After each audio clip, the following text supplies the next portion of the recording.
Upon This Rock by G.K. Chesterton.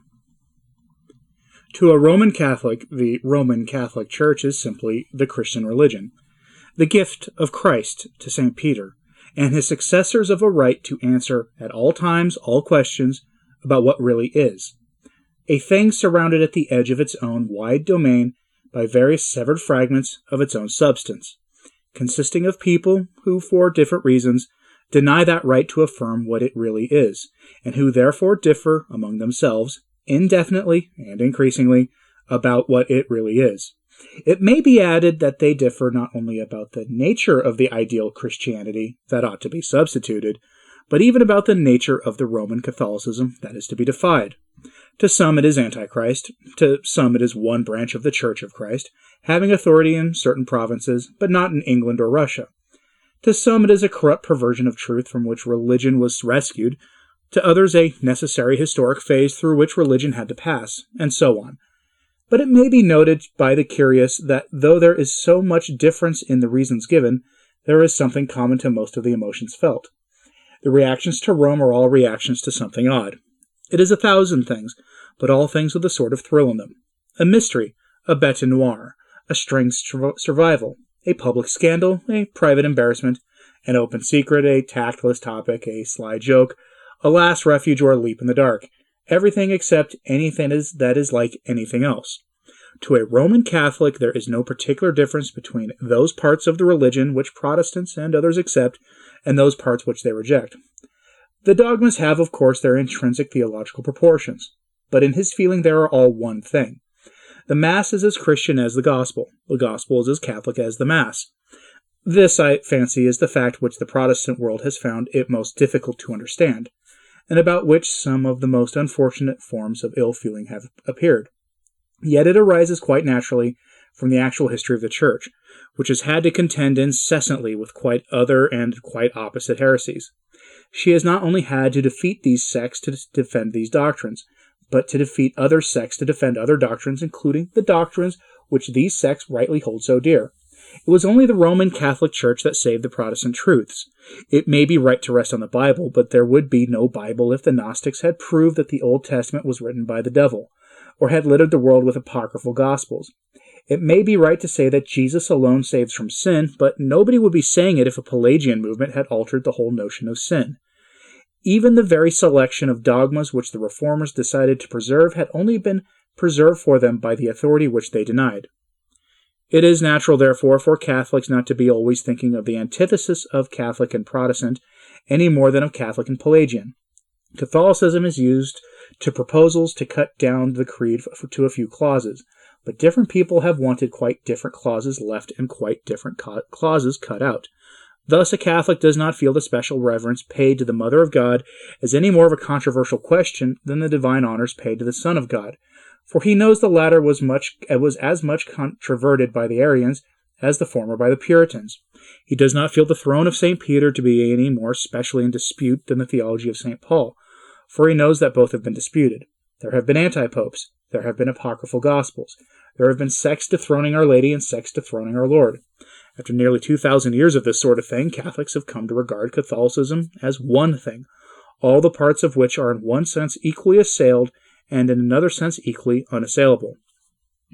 Now, it is unfortunately impossible for a Roman Catholic to state the principle without its sounding provocative, and what is much worse, superior. But unless he does state it, he does not state Roman Catholicism. Having stated it, however, in its dogmatic and defiant form, as it is his duty to do so, he may afterward suggest something of why the system seems, to those inside it, to be not so much a system as a home, and even a holiday. Thus, it certainly does not mean being superior in the sense of supercilious. For in this system alone, only the saint is superior because he feels he is inferior. It does not say that all heretics are lost, for it does say that there is a common conscience by which they may be saved, but it does definitely say that he who knows the whole truth sins in accepting half the truth. Thus, the Church is not a movement, like all those which have filled the world since the 16th century. That is, since the breakdown of the collective attempt of all Christendom to state the whole truth. It is not the movement of something trying to find its balance. It is the balance. But the point here is that even those heretics who snatched at half-truths seldom snatched at the same half. The original Protestants insisted on hell without purgatory. Their modern successors generally insist on purgatory without hell. Their future successors may quite possibly insist on purgatory without heaven. It may seem a natural sequence to the worship of progress for its own sake, and the theory that to travel hopefully is better than to arrive. For the Catholic, each of these things may be disputed in its turns, and all will remain. Nevertheless, in making so short a summary in a world still Protestant by tradition, it will be convenient to assume that the reader is acquainted with the Christian scheme in those features which, until lately, were common to many or most Christian bodies: the image of God, the fall, the necessity of redemption, the last judgment, and the rest. And to describe the Catholic faith, from which all these things really come, as that world sees it, by the chief features that appear distinctive because they are disputed. I will therefore say a word or two of what would still be commonly called the marks of Roman Catholicism.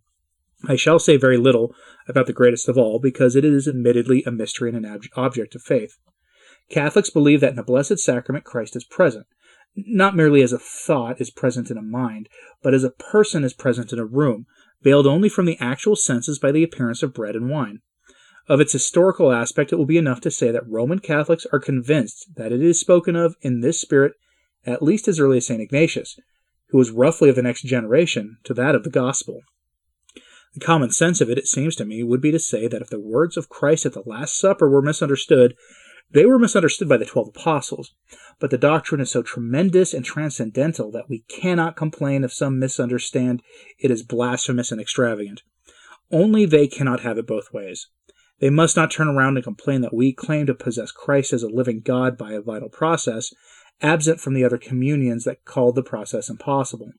They must not grumble at our talking of Christ coming back to a heretic land with the first procession bearing the host. There must be a difference between Christ's presence in their sense and in our sense, if they are actually shocked and staggered at our sense. A return which they are driven to call impossible, we may surely be allowed to call unique. For practical purposes in Protestant civilization, it is another fact that soars most clearly into sight, towering even over our transubstantiation. It is the papacy that makes the papist. For him, at least, it dates from the highly dramatic words about the rock and the gates of hell. It certainly appears, to say the very least, as an admitted seat of superior authority in the debates of the First Fathers and Councils, but it was not logically and literally defined until the middle of the 19th century. In this sense, it is true that the idea grew, but we can never make anything but nonsense out of the sort of evolution that imagines something growing out of nothing. But in so far as an eternal truth can grow, in the comprehension of men, it has grown continuously with the increase of the experience of men. The general case for a tribunal to define the truth has been touched upon already. I pointed out that long before Protestants rushed in to preserve their simple Christianity, even that simple Christianity would not have been there to preserve if there had not already been a church tribunal to preserve it. The question then becomes one of the nature of the tribunal. Even if democracy were applicable to a revelation, there could not really be a democratic tribunal which should be deciding all the time and democratic all the time. It would not be the millions of poor and humble Catholics who would rule. It would be the officials if it were not the official. It would be a holy synod. Now, every popular instinct Catholics possess seems to say to them that rather than have merely an official order, that is, an oligarchy, it is far more human to have a monarchy, that is, a man. It is indeed remarkable that those who have broke with this purely moral monarchy generally set up a material and a rather immoral monarchy. The first great schism in the East was made by men who turned from the popes to bow down to the Caesars and the Tsars. The last great schism in the West was made by men who attributed divine right to Henry VIII, not to mention Charles I. Those who thought the papacy too despotic did not even escape despotism. It is needless to explain, I trust, that the only despotism of the Pope consists in the fact that all Catholics believe that God will guard him from teaching falsehood to the Church on those special and rather rare occasions when it is appealed to end a controversy with a final statement of faith. His ordinary pronouncements, though naturally received with profound respect, are not infallible. His private character depends on his own free will, like anybody else's. He can commit sins like anybody else. He must confess sins like anybody else. And his having been Pope is nothing to his salvation. But the question is, given our need for such final decisions to save Christianity at great crises, what organ of the Church decides? The longer historical experience accumulates, the more profoundly thankful most Catholics are that the organ is a human being, a mind and not a type, a will and not a tradition or tone of a class. The best bishops ruling a class would become a club, as a parliament does. They would have all its scattered responsibility, all its mutual flattery, all its diffused and dangerous pride. But the responsibility of a pope is so solitary and so solemn that a man would need to be a maniac not to be humbled by it. Probably the Protestant world would count as the next outstanding feature, after the power of the priest to perform Mass, and of the popes to define doctrine, that other power of the priesthood which is expressed in the sacrament of penance. The sacramental system is everywhere based on the idea that certain material acts are mystical acts, even events in the spiritual world. The mystical materialism does not divide us from all those forms of idealism that hold all good to be inward and invisible, and matter to be unworthy to express it. It is needless to note how this applies to the water of baptism, the oil of unction, and so on. But I am deliberately taking the sacrament which our world has most misunderstood, and, strangely enough, it is that one which is at least material and most spiritual, consisting of spoken words expressing the most secret thoughts. Of all the sacraments, it is, in the modern jargon, the most psychological. And the proof of it is that even the people who abolished it a few centuries ago found that they had to invent a new imitation of it a few years ago. They told the people to go to a new priest, often without credentials, and make confession generally without absolution, and they call it psychoanalysis. Catholicism would say that the lack of the confessional had produced a modern congestion and stagnation of secrets so morbid as to be reaching the verge of madness. Broadly, it may be said that Roman Catholicism has had the idea, hitherto at least highly unique, of working mankind from the inside. There have been and are any number of external ethical and political systems, directing men how to do right in the Mass. There is no other that thus gets to the grips with why such a system goes wrong with the individual. Most moderns are content to get hold of the plan of the utopia. This is rather like getting hold of the diary of the utopian and learning the real reason why he does not always behave in a utopian manner. But of course it is quite useless unless he produces his own diary of his own free will. Unless he really wishes it, there can be no sacrament, and unless he really repents, there is no absolution. For the history of this institution, it follows in its rough outline the same course as the other cases of the Mass and the papacy. That is, it is undoubtedly present as an idea in the very earliest times. There are disputes about the proportion of that presence, and there need be no dispute at all that it grew more elaborate, more systematic, and more subtle with the process of experience. What is called development is the unfolding of all the consequences and application of an idea, but of something that is there, not of something that is not there. In this sense, the Catholic Church is the one Christian body that has always believed in evolution. There is barely space to touch on two more of these things which are counted popish specialities, chiefly because they are counted by popish scandals. The first is the idea of asceticism, and especially of celibacy. The second is the cult of the Blessed Virgin. Of the former, it will be enough to say here that to most ordinary Roman Catholics, who are not called upon to practice special austerities, those examples are valuable not only as examples of heroism, but are very vivid evidences of the reality of religious hopes. Granted that for us the divine light is valued as a daily light, brightening our daily and normal affairs. Yet it would not brighten them at all if we did not believe that the light was really divine. If we only believed that religion was useful, it would be of no use. Now nothing could better prove the light divine than that some should live on as it is on food. Nothing could more clearly show religion to be real than for that some people it can substitute for other realities. We have no difficulty in believing that such people deal more directly with divine things than we, as in the case of those who enjoy directly divine love instead of indirectly through a human love and marriage. And when we are criticized for this, we remember with some amusement that it was we who said that marriage was a divine sacrament when our critics said it was not. Of the most popular, the most poetical, and the most practical, inspiring of all the distinctly Catholic traditions of Christianity, I will say very little here. Instead, I will only say one thing.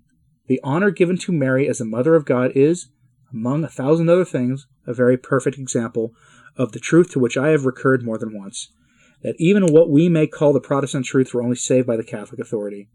Among these is the very necessary truth of the subordination of Mary to Christ, as being after all the subordination of the creature to the Creator. Nothing amuses Catholics more than the suggestion, in so much of the old Protestant propaganda, that they are to be freed from the superstition called Mariolatry, like people freed from the burden of daylight. All the spontaneous spirituality, as distinct from the necessary doctrinal orthodoxy, is on the side of the extension and even excess of this cult. If Catholics had been left to their private judgment, to their personal religious experience, to their sense of the essential spirit of Christ and Christianity, to any of the liberal and latitudinarian tests of the truth, they would long ago have exalted Our Lady to a height of superhuman supremacy and splendor that might really have imperiled the pure monotheism in the core of the creed. Over the whole tracts of popular opinion, she might have been a goddess more universal than Isis. It is the authority of Rome that has prevented such Catholics from indulging in such Mariolatry, the strict definition that distinguished between a perfect woman and a divine man. But if it were placed for expression of feeling, little doubt would be left about which way all our most direct and democratic feelings drive. I have throughout this statement ignored the meaningless affectation of impartiality. It is impossible for any man to state what he believes as if he did not believe it, but I have endeavored to describe the most familiar features of this one religion in terms of logic, not of rhetoric. And on this last matter, the doctrine touching the Virgin, I will conclude without further speech. It is only reasonable that a creed presented by one who holds it should be stated with conviction, but anything I wrote on this last topic might be defaced with enthusiasm.